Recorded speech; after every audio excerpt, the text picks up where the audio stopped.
Kansas takes on Samford in the first round of the 2024 NCAA tournament.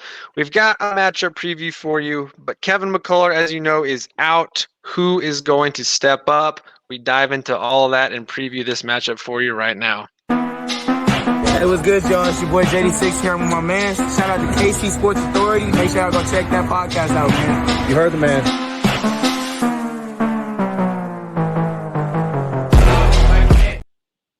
And welcome into the KCSA pod. JB Keegan Russell and Spencer Gray here with you. You can find the podcast over on Spotify. You can listen to us there. You can also check us out right over here on YouTube and watch all of our episodes. Go ahead and hit that like and subscribe button here for us on the screen there. Help us grow our presence everywhere. We are on our way to 500 subscribers. We're getting real close. Need about 70 more. Hopefully by the time this weekend's over, we make a big dent, and your help could get us there. Quick reminder, with March Madness just hours away, for those of you that are probably seeing this first thing in the morning, Thursday morning, there is still time to get in the bracket challenge. You have a few hours left to lock in your bracket.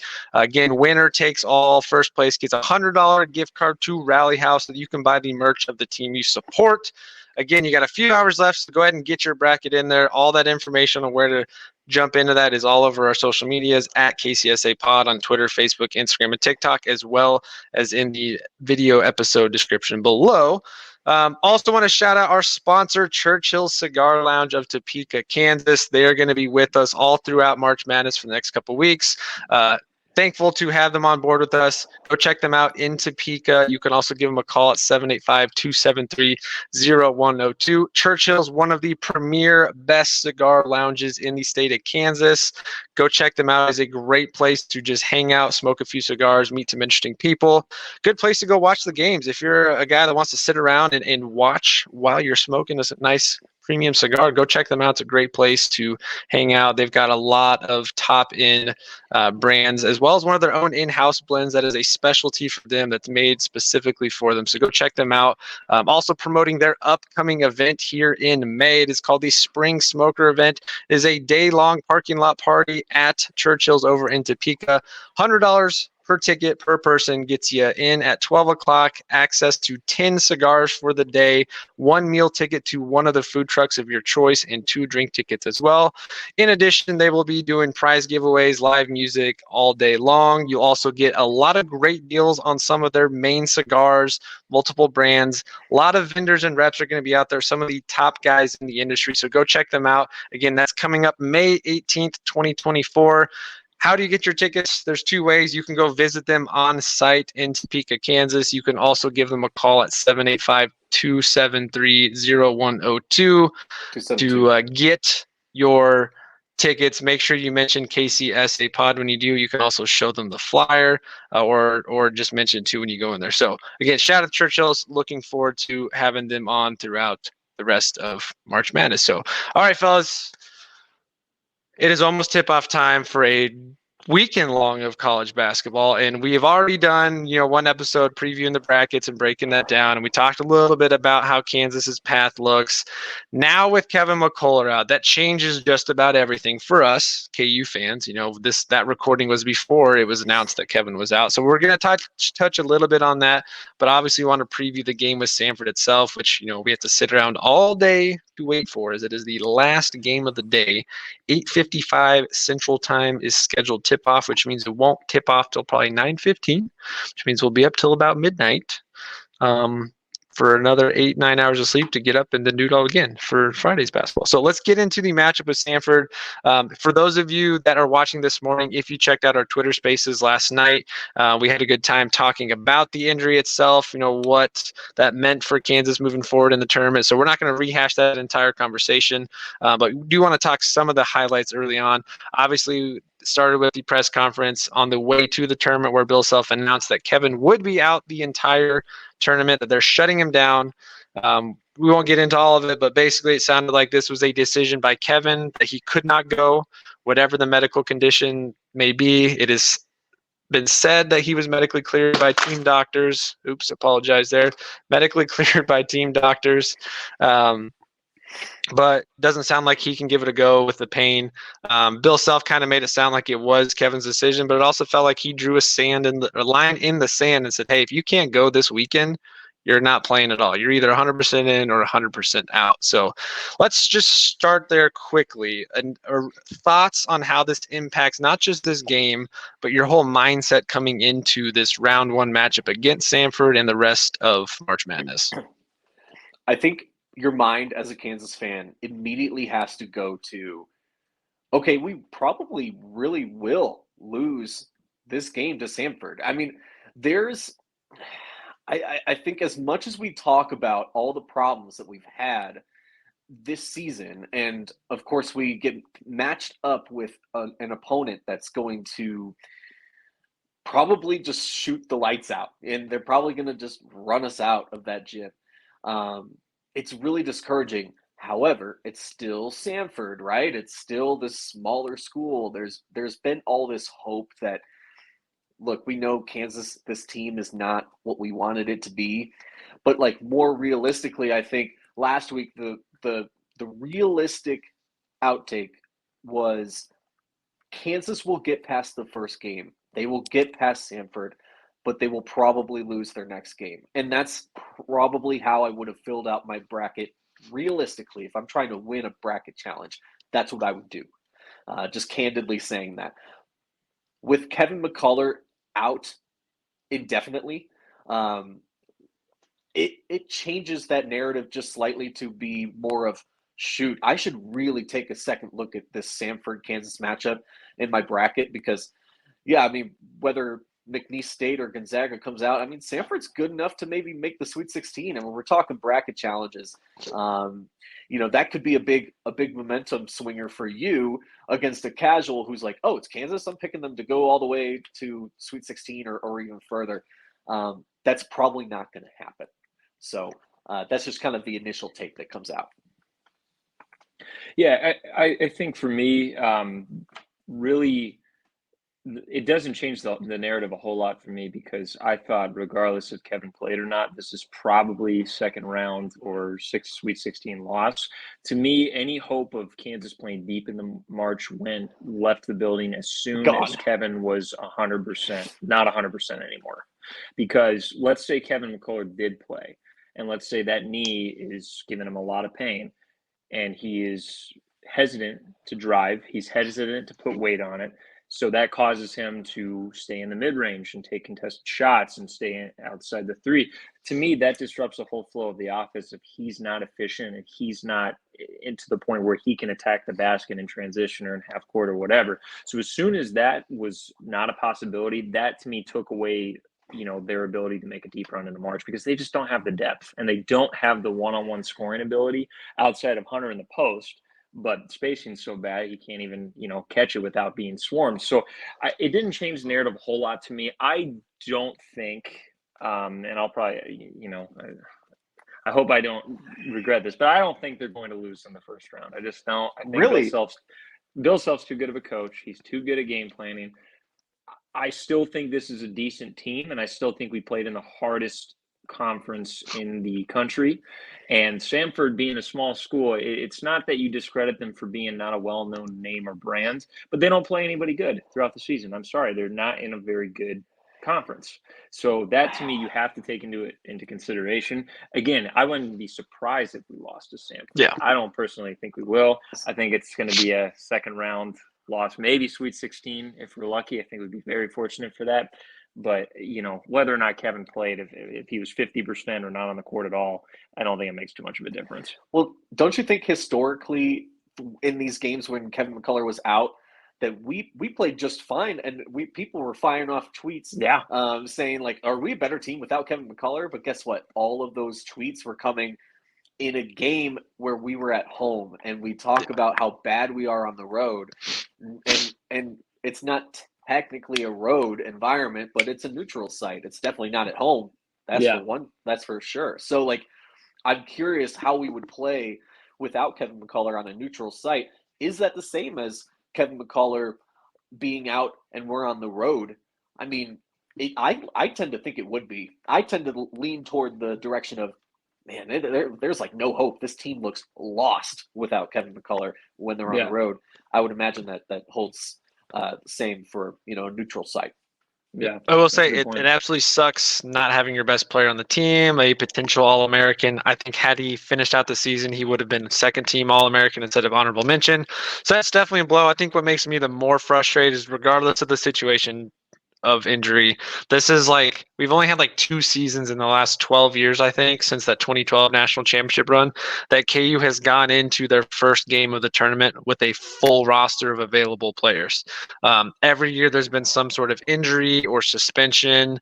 Bill Self getting his health concern last year outside of the 2022 national championship, and I didn't fact check this, but I want to say the Final Four run outside of those two, and maybe, just maybe, the year before with Frank Mason and Josh Jackson. I think that team was healthy. I could be mistaken. But it feels like every year there's been some sort of issue going into March that has hurt us. So that's, I think, the most frustrating thing for me heading into this. But let's get into the matchup itself. Let's talk about Samford. So for those of you guys who have no idea who I'm talking about, it is Samford, not Stanford, as Spencer thought about the other night. Oh, Stanford. But Samford, the 13 seed, this is just their first appearance in the NCAA tournament in the last 24 years. They've only played 2 NCAA tournament games all time, and they're, of course, 0-2. So they're super thrilled to be here. They are 29-5 on the year. They took home their conference championship, winning their conference, the SoCon Conference, by 3 games. They're actually on a nice couple-year stretch. I believe this is their 3rd straight year of 20-plus wins. So they're on the up and up for a mid-major team.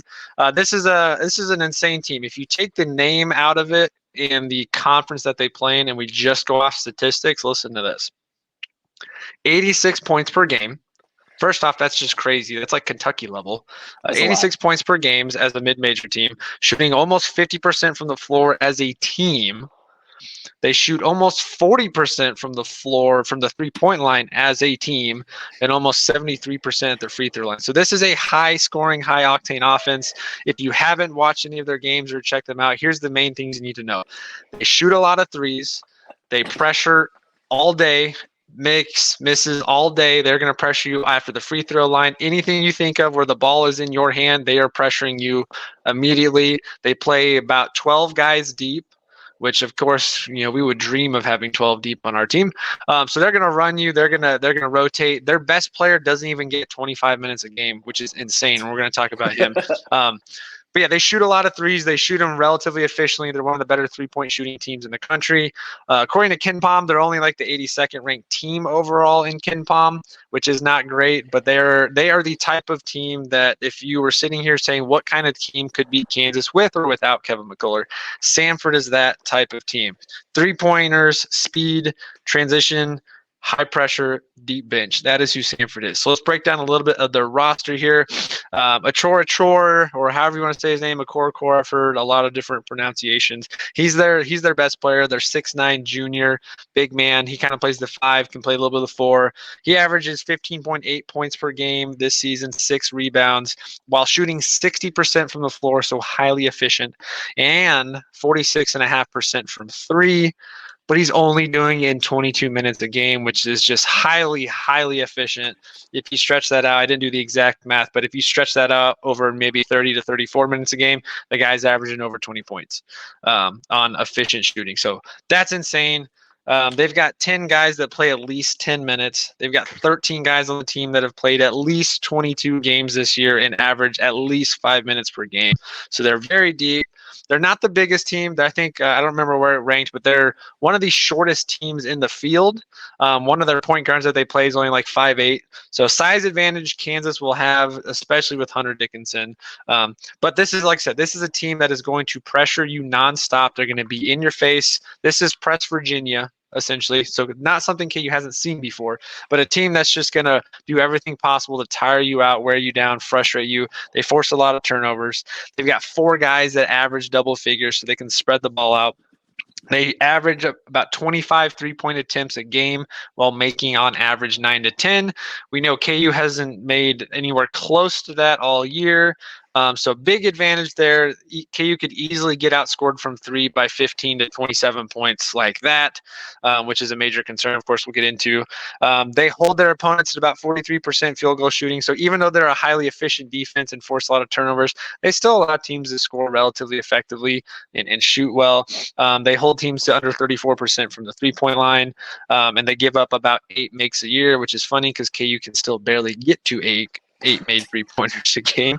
So still advantage Samford there. So just at face value, look at that. You take the name out, you take the conference out, you take out who they've played, because outside of Purdue, they've really played nobody, and they got spanked by Purdue by about 50. It was one of their worst shooting games of the entire season, too. They went like 3 for 25 from 3 or something like that. So it was really bad. Outside of that, if you just look at how this style they play and what they do, it is easy to see how this is a team as a 13 seed that could easily frustrate Kansas and could be putting us on major, major upset alert. So before I kind of get into some of the comparisons and how we match up, just at first glance, give me your guys' impression of the Samford team.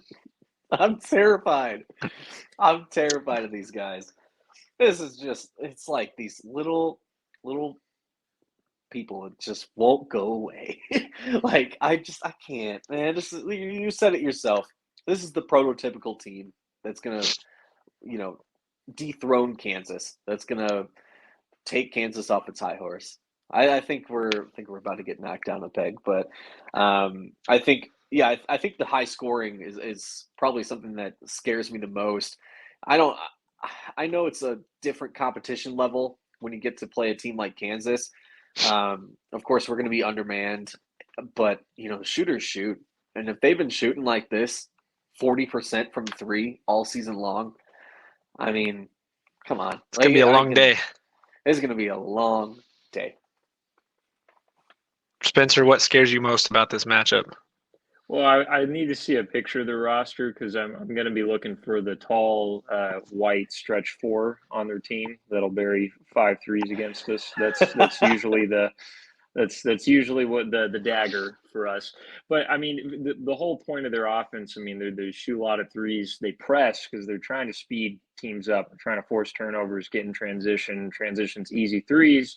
It is kind of the prototypical team that could beat us because we don't guard the 3 particularly well, and we're not very deep. So if we're going to be running all over the place because we're turning the ball over and press, it's going to be a long day. And it particularly scares me. I mean, obviously the threes are alarming, but the fact that they do force so much pressure. I mean, DeJuan Harris is the only experienced guard on this team. So you're going to be having That's probably the other biggest thing. Losing Kevin McCullar gives you an experienced ball handler that you don't have now. Right, because now, I mean, is Marco Jackson going to be the one to break full court press? Is Nick Timberlake? Is Johnny Furphy? Sign me up for point forward KJ Adams. We'll get into that later, but if he can get into, if he can break a 3/4 court press, that's fine. Give it to KJ. I don't really care how small his hands look or something, So that's what's really concerning to me, because the way I see this game getting blown open is if we turn the ball over because we can't break a press. That's where they're going to get their threes. That's where they're going to get their easy buckets, and our offense is just going to be thrown off from the very beginning. So a couple more statistics for you guys, just kind of compare their play style against how KU plays. Like I said, they shoot about 25 three-point attempts a game. KU gives up 25 three-pointers a game. We know this is one of the worst defended three-point line defensive teams KU's had, despite teams only shooting about 33% from 3, which isn't great. It's not terrible, but we're giving them up at such a high volume clip that teams are still making 8 to 12 threes against us just on high volume. So definitely concerned there. They only allow their opponents to shoot 17 threes a game, so no worry there because KU shoots about 5 a game. I'm kidding. Obviously, they shoot more than that, but it seems like it's only 5 or 6 a game because nothing goes in. The big thing for me is the turnovers. They force about 16.5 turnovers a game. KU turns the ball over about 11 times a game, so I would anticipate, especially without McCullar, that could be higher. So obviously, major point there that DeJuan needs to control the ball. They got to be crisp passes. We cannot just make lazy bad passes. I'm okay if you get in a one-on-one scenario and the defender just beats you and takes the ball because he's a better defender than you are a dribbler, but you can't just make lazy bad passes, and we know how bad we are at entering the post in the last couple of weeks. So that scares me there. They also Where'd my note go? On those 16 turnovers a game, they score 20 points per game off of turnovers, which is that's a good chunk there. Because KU only, I think last time I checked, was at like 8 to 12 range, somewhere in there. So that's concerning. They also have 4 guys that get active, consistent minutes that each average over a steal a game. So it's not just one guy; it's the entire team. They're all capable of it, so they can all lock in there. So yeah, this is a team that, again, on paper and in theory, is the type of team that we definitely don't want to see. A run and gun athletic team, a team that I think one of my big concerns is I think Hunter can handle his own in the paint offensively. I'm really worried about how Bill Self's going to come out and defend, because we know Hunter has some of the slowest feet. He sags a lot. And when you've got a group like this that can just light it up from 3 from any spot on the floor, that leaves me concerned on how they defend. Maybe we see a little bit of zone. I know Self does not really go to zone, but maybe they do some sort of, box and one or layered zone to where, Dickinson's still kind of in the middle, but they, the guards are, I don't know. It'll be tough. So that definitely worries me, because I think Achor has a great matchup offensively. I think defensively, Hunter still got the advantage there. But Achor is able to spread the floor. And if he can get Hunter outside the paint, then 1, he's quick enough to get around him. But 2, if Hunter's sagging off, they're going to be shooting a bunch of threes. So a lot of concerns. A lot of worries. The fact that they are such a deep team and run a deep bench also worries me, because this team looks absolutely atrocious when they're tired. And we've been really bad in transition as of late. But despite all that, despite the fact that they're probably going to make 23 somehow, or maybe they don't. It is the last game of the day, so maybe everyone's just kind of tired and struggles. But despite all that, despite all the stuff on paper that says they could be a really good matchup, KU's still favored. They should still win this game, in my opinion. I know JB is not as positive about the outcome of this that maybe Spencer and I are, because I still have us winning. I would not be shocked if we lose this game again. If Samford is hitting 10-plus threes, I don't trust this offense enough, the way it's played as of late, to consistently keep up. Now, I do think getting KU in transition is not bad, because we've been relatively effective. That's when Furphy's been at his best. El Marco's got speed. KJ is super athletic in transition. So I think that could help us some. But despite all that, we're going to kind of give you guys the layout here to a KU victory, at least in our opinion. Some of the key things that need to happen to a KU victory. Then after that, we'll kind of close out with where do they stand moving forward in the rest of the tournament. Outside of Hunter Dickinson, that's my big concern. How much can we rely on the traditional 5-man lineup with Hunter in the paint versus time to go small ball and let KJ be the 5, because we need quickness and athleticism. I have 5 key points, and we'll kind of get into them. But my 5 are: the 3-point line needs to be close to even. I'm not saying that's even going to happen. I don't expect that to happen, but there needs to be a smaller margin of point differential from the 3-point line. Points in the paint, KU needs to absolutely dominate. They need to get up consistently more shots in the paint to make up for the fact that they're a bad 3-point shooting team. Rebounding the ball, we have to rebound, especially if they do start missing threes. We need to create as many offensive possessions for ourselves and limit as many for them. Like I said, they like to run and gun and pressure you. And the reason they score so many points is because they get so many offensive possessions. So if you can limit the second chance points and limit how many times they get back in transition with effective offense and rebounding, I think that's advantage Kansas. I have been a big proponent the entire year that we also need to get to the free throw line more than the other team. So hopefully that can come into play here, because again, it slows the game down, gives us free opportunities to make free throws. And then my last one was transition game. We need to control the transition game, let their strength also play to our advantage of getting out full court speed. I know we don't have Kevin for this, but transition game. So that's a lot I just threw out there. We're going to kind of get into it. But what are the things you guys, and whoever wants to go first, feel free, the most important things that need to happen in this game from kind of what I mentioned there for KU to come out victorious? You kind of alluded to it. I think one of those points essentially mentioned it, but tempo. If Kansas can drain the clock, I mean, just take your time. Take your time on possessions.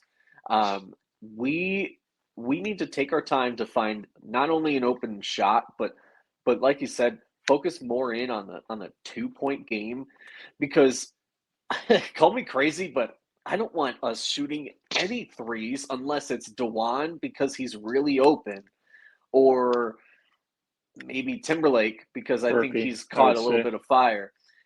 Furphy, I'm like 50-50 on it, because Furphy he's been super hot and then he's super cold. Yeah.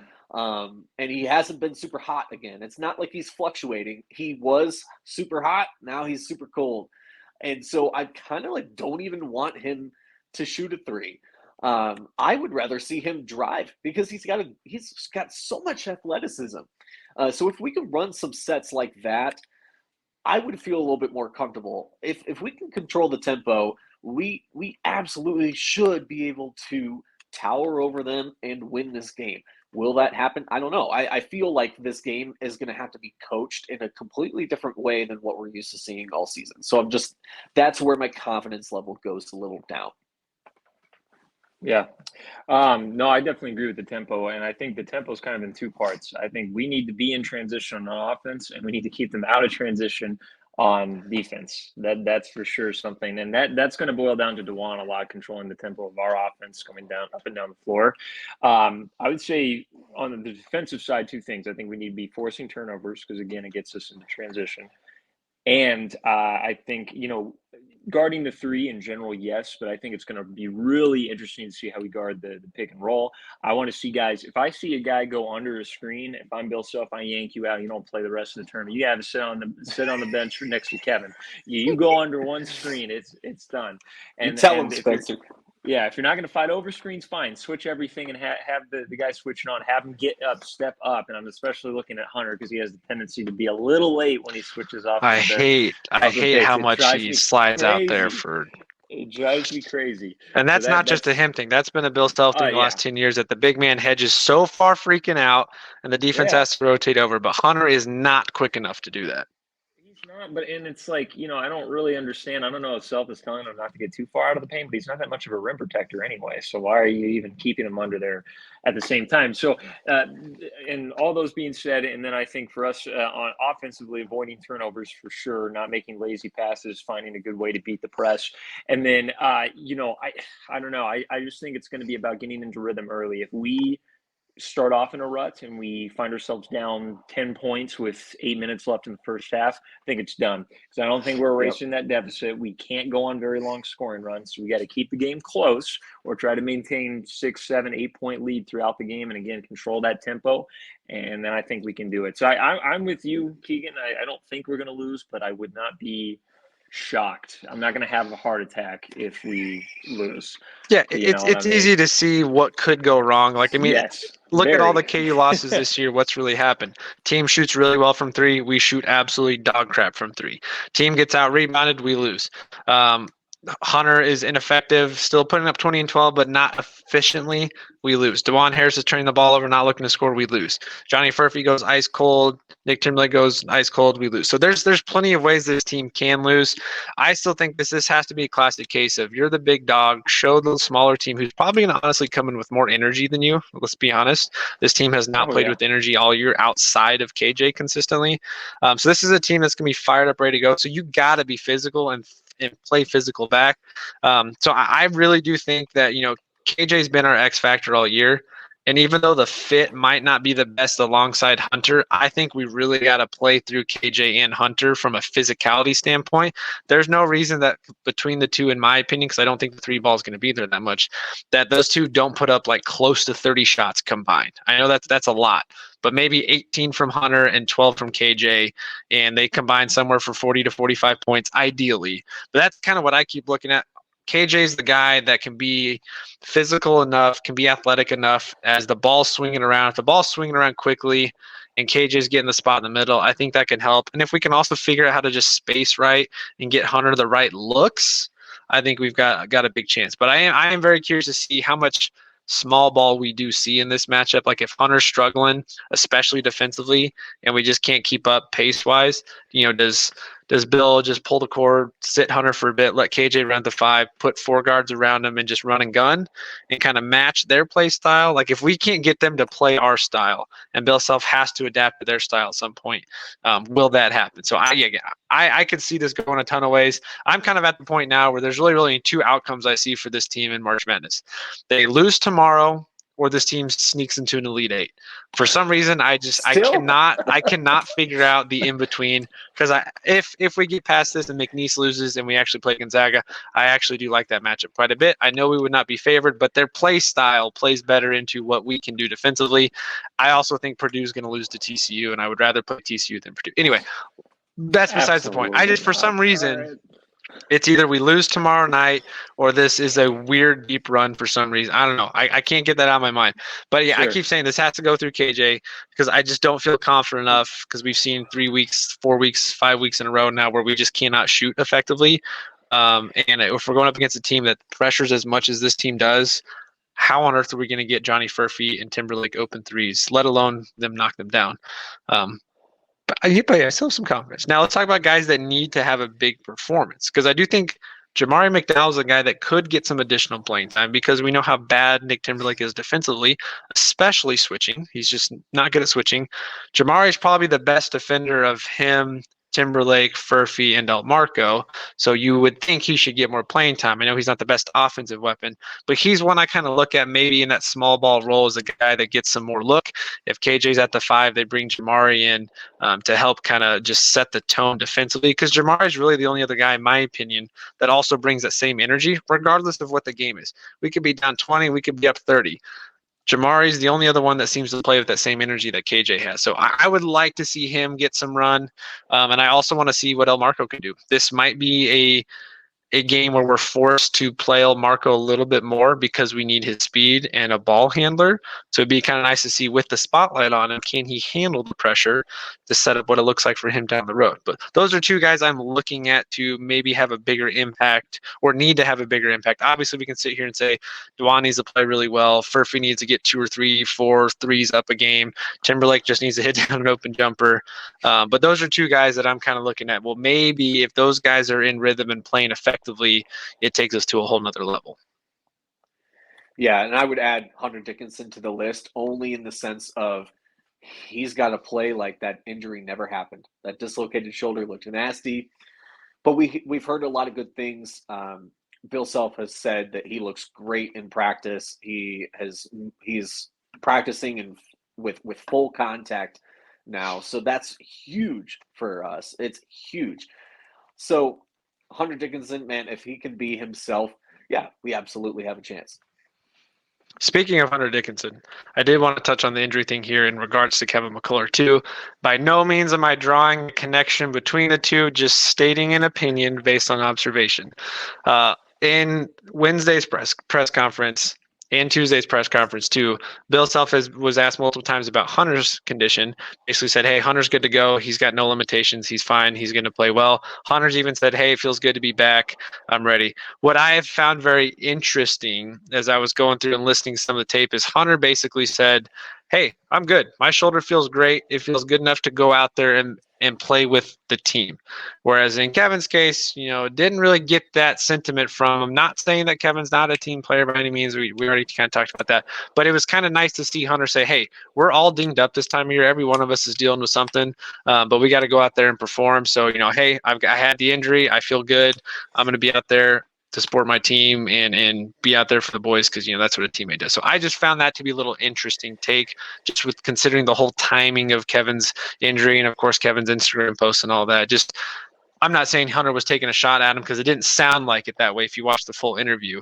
But the underlying tones, it kind of was like, all right, somebody told Hunter, make sure you put in there that, hey, you're doing this, you're playing because you're here for your team. So that was just an interesting little nugget from today's press conference. Yeah, and the guy I'm looking at, we have an 18-point per game score from last year on the team. I'm looking at him. I'm looking at him for something. He's the top 10 scorer in Towson history. I need Timberlake to give us something. I need something. We have not seen it all year. Defensively, he's a liability. He's not shot well all year. He's had a couple of highlight plays here and there. But, man, if we can have him just give us 10 points of offense on decent shooting, a couple threes, stretch the floor, that will go so long. I think the most pressure is on Marco, because I think he's a freshman guard. I think he's going to be sharing most of the ball handling responsibilities. He's got the speed and athleticism to really shine in the game. But Timberlake's a guy that has shown he can score on all levels of the game. He can drive mid-range three previously, and then he put on a KU jersey and all that kind of went away. So, a guy as talented as that does not just forget how to do it. So I really hope maybe in this scenario, maybe in these kind of circumstances and playing against a team that's, not as big and as athletic as the Big 12 teams, maybe we can see him, step up a little bit. I'm not a gambling man, and I wouldn't put $1 on him doing that, but that's what I'm hoping is that we get at least a little bit, a little preview of what. Just hit down an open three. Just one open three. Let that be the start for a start of something. Please. Yeah, hit an open shot. I'll go out there and hit an open shot. Come on, man.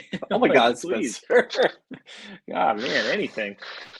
All right, let's kind of wrap this one up here. Let's go final game predictions. Each of you either score or just how you see this game going, and then we're going to dive into how far does this team need to go for you to feel content, not happy, but content with the season.